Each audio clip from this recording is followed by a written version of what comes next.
Ger Willems, invalide en godzijdank TBS erbij.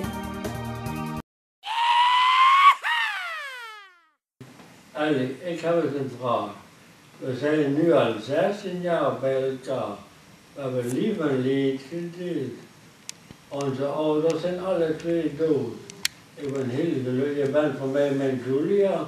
Ik weet, ik ben voor jou een Romeo. Ik vind dat romantisch moet je dat kunnen brengen. Ik doe dat ook bewust. En ik heb heel veel epileptische aanvallen gehad. Ik heb me er altijd bij geholpen. We hebben samen veel gelachen, maar vaak nog meer gehuild. En daarom, mijn Julia, wil ik jou vragen. Ik heb wat meegenomen. Helpen. Ja.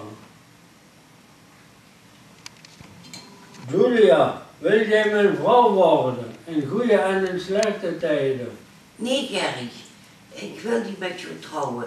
Zolang ze er snijbloemen geven, hoef ik geen vaste plaat. Oei. Ger Willems, invalide en godzijdank TBS erbij.